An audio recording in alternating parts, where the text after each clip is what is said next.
Bonjour et bienvenue sur les écrits africains. Aujourd'hui, la bonne information porte toujours sur le livre de Ricardo Kanyama intitulé La chèvre de ma mère. Alors, je n'ai jamais vu quelqu'un qui, après sa naissance, a déclaré souhaiter demeurer pauvre jusqu'à la fin de sa vie sur terre. Moi, je ne l'ai jamais vu.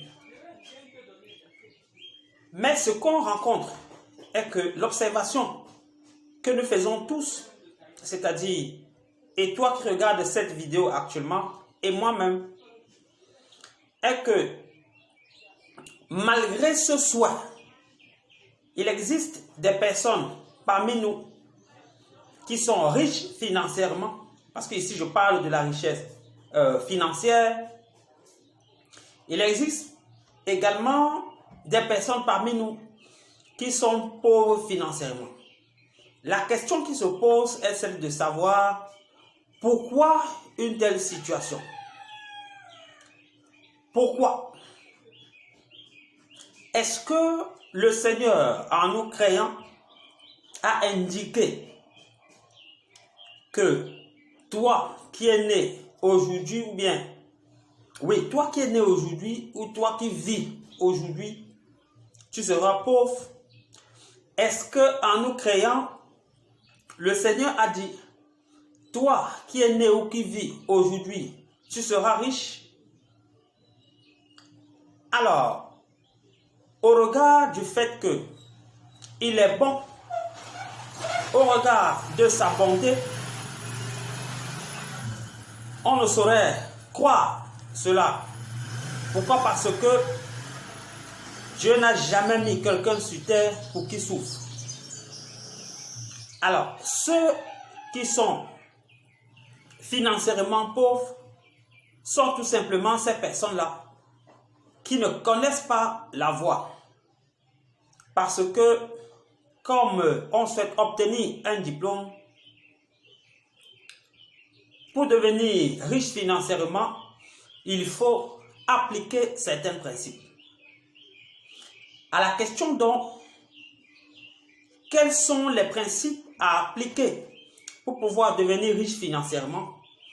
Ricardo Kanyama présente l'une de ces principes dans ce livre. Alors, le ces principes est présenté au niveau de la troisième partie. Oui, à partir de la troisième partie jusqu'à la page 71. Alors, ici, il présente la première voie qui mène vers la richesse ou de la prospérité financière. Cette voie-là, Ricardo Kanyama nous dit qu'il s'agit de l'économie et de l'épargne en vue de construire un capital. Voilà. Le riche, quand il obtient son argent, il applique ce principe. C'est-à-dire, il économise et épargne dans le but de se constituer un capital. Et il s'agit là d'un capital d'investissement. Alors que le pauvre, lui, quand bien même il économise, c'est pour se construire un fonds qui est destiné à la consommation.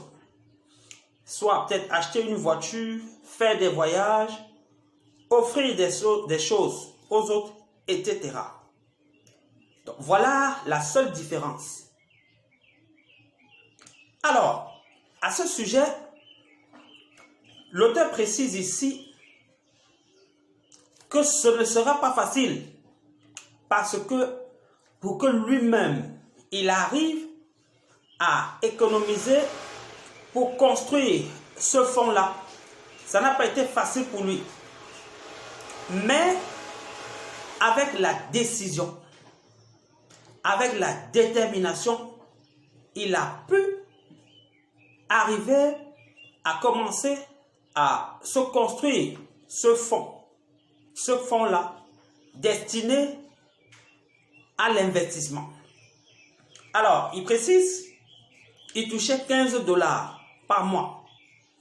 Et dans un premier temps, il a commencé, à l'issue de plusieurs épreuves, bien sûr, il a commencé à économiser et épargner 1,5 dollars.